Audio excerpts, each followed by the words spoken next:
बिस्मिल्लाहिर्रहमानिर्रहीम। लाखों करोड़ों दुरूदो सलाम मोहम्मद मुस्तफ़ा सल्लल्लाहु अलैहि वसल्लम और आले मोहम्मद पर। मैं हूं उमर दराज गोंदल। यूट्यूब चैनल सब्सक्राइब कर लीजिए। और खबर क्या है, आज 18 फरवरी है और आप जानते हैं कि इमरान खान के जो केसेस हैं वो आज सुप्रीम कोर्ट के अंदर लगे हुए हैं। और उन केसेस की समाअत को लेकर आज क्या हुआ कि सबसे पहले सोहेल आफरीदी जो है वो सुप्रीम कोर्ट पहुंचे। सोहेल आफरीदी से हटके जो इमरान खान की बहनें हैं, अलीमा खान साहिबा और दीगर जो बहनें हैं, वो आज तीनों बहनें सुप्रीम कोर्ट ऑफ पाकिस्तान में पहुंची और कासिम खान भी हमें दिखाई दिए। और इन्होंने फिर सुप्रीम कोर्ट के अंदर सोहेल आफरीदी साहब ने इमरान खान की बहनों से मुलाकात भी की और उनसे हटकर जो अपोजिशन की लीडरशिप है, जिसमें महमूद खान अचकजई हैं, अल्लामा राजा नासिर अब्बास हैं, बैरिस्टर गौहर हैं, ये लोग भी आज सुप्रीम कोर्ट पहुंचे हैं। और एक मौके के ऊपर अलीमा खान साहिबा की और उनसे हटके जो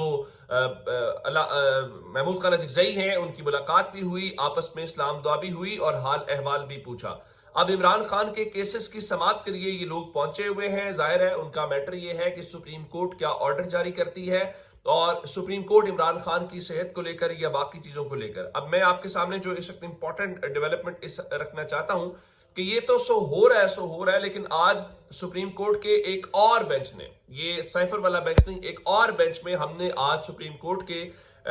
वो जो जजेस हैं उनके रिमार्क्स सुने हैं। जजेस ने तो कमाल कर दिया। अच्छा, एक चीज और आपको जो बतानी है कि इमरान खान के केसेस की समाअत के लिए जब सुप्रीम कोर्ट के बीट रिपोर्टर्स वहां पर पहुंचे तो पुलिस ने उन बीट रिपोर्टर्स को भी अंदर जाने से रोक दिया और कहा कि आप जो कोई भी हैं आप अंदर नहीं जा सकते। अच्छा, अमूमी तौर पे ये होता है कि आया हाई कोर्ट के अंदर या सुप्रीम कोर्ट के अंदर ये मामूल की कार्रवाई होती है कि कोर्ट रिपोर्टर्स अंदर जाते हैं, चूंकि उन्होंने ही खबर लेके आनी होती है और जजेस भी उनके नाम से, उनके चेहरे से वाकिफ होते हैं, तो कोई ऐसी प्रॉब्लम नहीं होती, उनको पता होता है। लेकिन फिर बाद में उनको अंदर जाने की जो इजाजत है वो दे दी गई। लेकिन इसी दौरान आज हमने ये जो सोहराब बरकत जर्नलिस्ट है उनको बड़े अरसे से गिरफ्तार किया हुआ है, उनका केस कहीं टेकअप नहीं हो रहा, तो उनके एक केस के अंदर आज सुप्रीम कोर्ट ऑफ पाकिस्तान जो है उसने उनकी जमानत मंजूर कर ली है, लेकिन स्टिल उनका एक और केस पेंडिंग है, तो अभी उनकी रिहाई की चीजें नहीं होगी। अच्छा, वहां पर हुआ क्या कि आज उस केस के अंदर जो जस्टिस गुल हसन औरंगजेब हैं उन्होंने एक दिलचस्प रिमार्क्स में जुमला दिया और कहा कि सनम जावेद सबको मरवा कर छोड़ेगी। अब सनम जावेद पीटीआई की कारकुन है, चूंकि सनम जावेद का इंटरव्यू लेने की बुनियाद के ऊपर ही सोहराब बरकत को गिरफ्तार किया गया था, तो अब वो कह रहे हैं कि सनम जावेद सबको मरवा कर छोड़ेगी। और उससे भी हटके जस्टिस नईम अख्तर अफगान जो कि जनाब काजी फाइज ईसा के बड़े पसंदीदा जज रहे और उनके साथ बैठते रहे, उनके हम ख्याल तस्वर किए जाते हैं। कल काजी फाइज ईसा की तस्वीर भी गर्दिश कर रही थी, तो जनाब जस्टिस नईम अख्तर अफगान ने कहा 2018 में अगर आरटीएस ना बैठता तो आज हमें 5th जनरेशन वॉरफेयर का सामना ना करना पड़ता। अब आरटीएस बैठने का ये जो नारा है ये मुस्लिम लीग नून लगाती है। ये किस लिए लगाती है? ये पाकिस्तान तहरीक इंसाफ के लिए लगाती है। और 5th जनरेशन वॉरफेयर को किससे जोड़ा जाता है? तहरीक इंसाफ के सोशल मीडिया के साथ जोड़ा जाता है। अब जज साहबान ने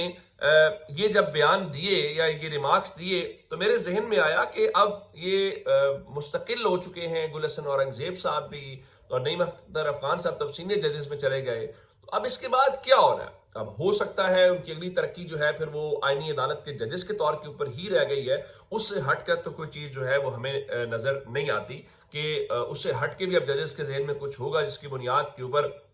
वो इस तरह से रिमार्क्स दे। क्योंकि पाकिस्तान के अंदर तो अब यूं ही लग रहा है कि दौड़ लगी हुई है हर किसी को कि हर किसी को तरक्की चाहिए और उसे ऊपर जाना है। अच्छा, उसके बीच में जो मैं कह रहा हूं ना कि जनाबे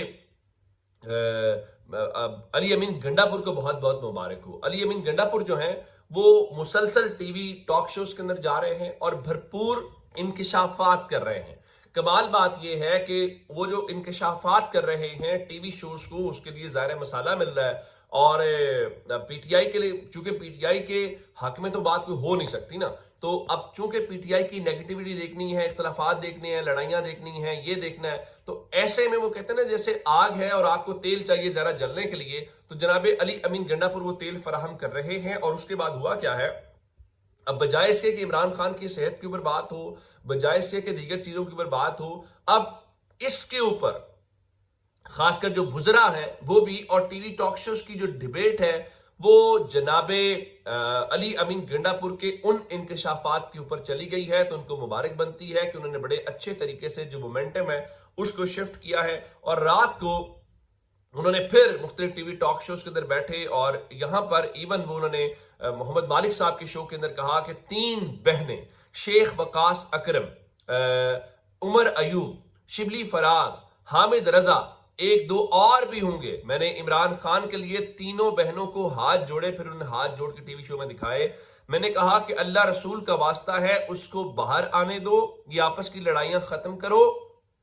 تو یہ ساری باتیں جو ہیں کرنے کے بعد انہوں نے ایک بات اور بھی کی کہ دیکھیے وہ ڈی چوک میں 15 بندے بھی نہیں تھے، تو وہاں پہ خان صاحب کو بتایا گیا کہ 1.5 لاکھ لوگ تھے، اور کسی نے کہا 3 لاکھ تھے، تو یہ جھوٹ بولا گیا۔ پہلی بات یہ ہے،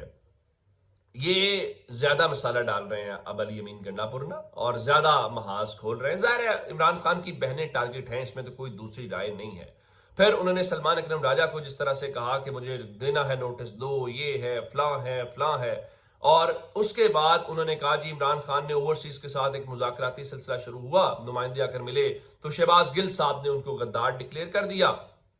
پھر انہوں نے کہا کہ میں نے پوری قوم کو بتا رہا ہوں کہ عمران خان سے عمران خان کی شرائط پر مذاکرات ہو رہے تھے، اور حکومت ان شرائط پر راضی بھی تھی لیکن وہ ہو نہیں سکا، تو میں پھر بات اس کے اوپر قائم ہوں کہ محسن نقوی نے بھرپور کوشش کی اور یہ سچ ہے، میں اس کے اوپر قائم ہوں۔ تو اس کے بعد انہوں نے ایک بات اور کی، انہوں نے کہا کہ شہباز گل کو لے کے کہ شہباز گل آؤ پاکستان، لیڈ کرو انقلاب۔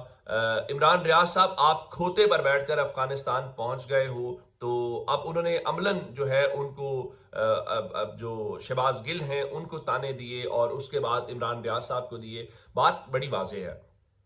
آپ 15 لوگ بات کرتے ہیں کہ 15 لوگ نہیں پہنچے تھے، آپ تحریک انصاف کے آپ کے مطابق اس دن کیا ہوا تھا 15 فروری 26 نومبر کو؟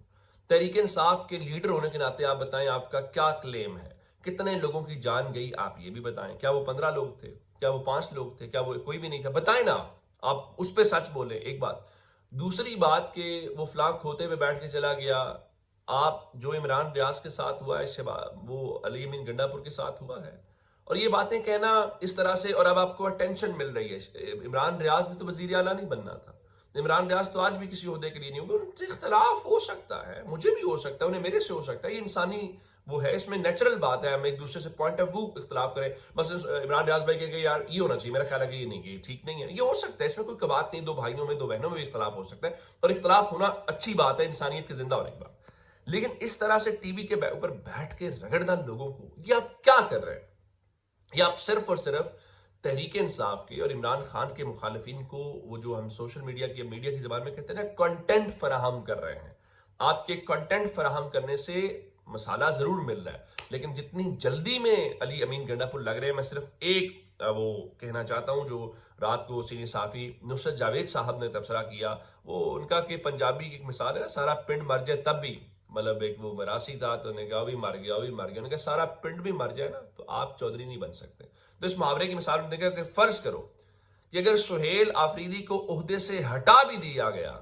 تو علی امین گنڈا پور دوبارہ وزیر اعلیٰ نہیں بن سکتے۔ یہ جو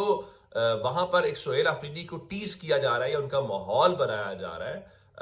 میرا خیال ہے کہ تحریک انصاف کا ورکر بہت اچھے سے سمجھتا ہے اور بہت زیادہ سمجھتا ہے، یہ میرا نہیں خیال کہ یہ مسئلہ بکے گا، باقی تو پھر گنڈا پور صاحب کی اپنی مرضی ہے۔ تو یہ جناب اب تک کی اپڈیٹس، اگر آپ نے ابھی تک چینل سبسکرائب نہیں کیا کر لیجیے، اپنا بہت سارا خیال رکھیے گا، خدا حافظ۔